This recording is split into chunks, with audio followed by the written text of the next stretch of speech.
Legend Saravana ஸ்டோர்ஸின் Akshaya Tritiya offer சவரனுக்கு ரூபாய் 1000 தள்ளுபடி மே 12 வரை. ஓட்டு போடுற ஒவ்வொருத்தரும் விவரம் ஆயிட்டா அப்புறம் நம்ம எப்படி அரசியல் பண்றது?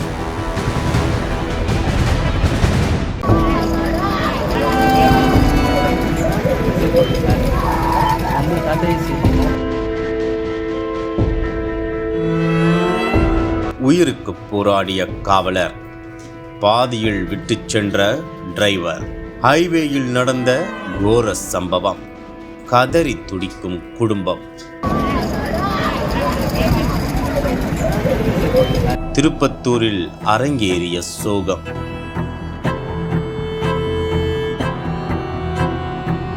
சேலம் மாவட்டம் தாரமங்கலம் கிராமத்தைச் சேர்ந்தவர் வீரன். இவரது மகன் ஆறுமுகம்.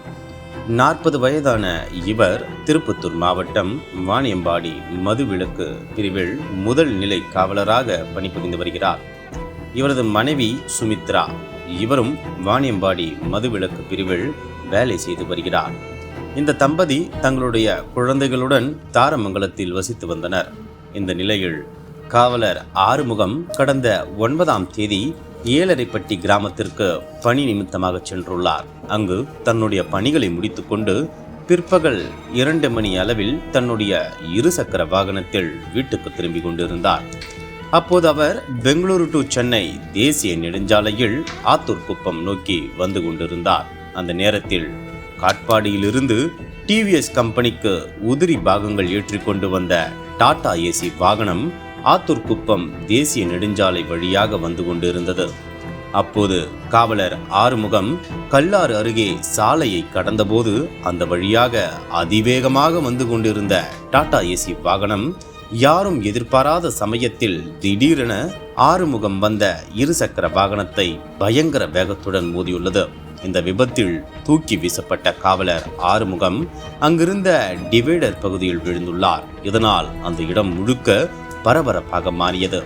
மேலும் இந்த விபத்தை ஏற்படுத்திய டாடா ஏசி வாகன ஓட்டுநர் தனது வாகனத்தை அங்கேயே விட்டுவிட்டு தப்பி ஓடிவிட்டார். இதற்கிடையில் உயிருக்கு போராடி கொண்டிருந்த காவலர் ஆறுமுகம் உதவிக்கு யாரும் வராததால் சம்பவ இடத்திலேயே இரத்த வெள்ளத்தில் பரிதாபமாக உயிரிழந்தார். அந்த நேரத்தில் இதை பார்த்து அதிர்ச்சி அடைந்த அக்கம் பக்கத்தினர் உடனடியாக நாற்றம்பள்ளி காவல் நிலையத்தில் தகவல் தெரிவித்தனர். பின்னர் சம்பவ இடத்திற்கு வந்த போலீசார் உயிரிழந்த ஆறுமுகத்தின் உடலை மீட்டு பிரேத பரிசோதனைக்காக திருப்பத்தூர் அரசு மருத்துவமனைக்கு அனுப்பி வைத்தனர். அப்போது மருத்துவமனைக்கு ஓடி வந்த ஆறுமுகத்தின் உறவினர்கள் அவரது உடலை பிடித்துக்கொண்டு கண்ணீர் விட்டு கதறி அழுதனர். இந்நிலையில் இச்சம்பவம் குறித்து வழக்கு பதிவு செய்த போலீசார் தப்பி ஓடிய வாகன ஓட்டுநரை தேடி வருகின்றனர். மேலும் பணி முடித்துவிட்டு வரும் வழியில் காவலர் ஒருவர் விபத்தில் உயிரிழந்த சம்பவம் போலீசார் மத்தியில் ஆழ்ந்த சோகத்தை ஏற்படுத்தியுள்ளது.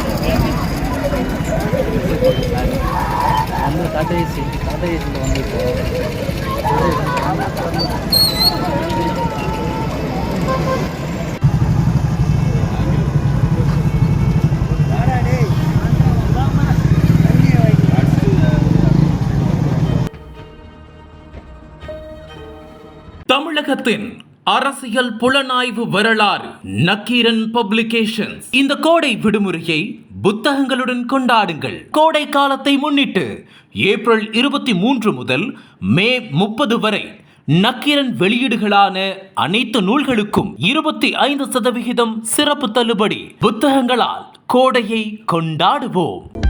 அனல் பறக்கும் செய்திகளை அப்டேட் செய்து கொள்ள நக்கீரன் களத்தை இப்பவே சப்ஸ்கிரைப் பண்ணுங்க.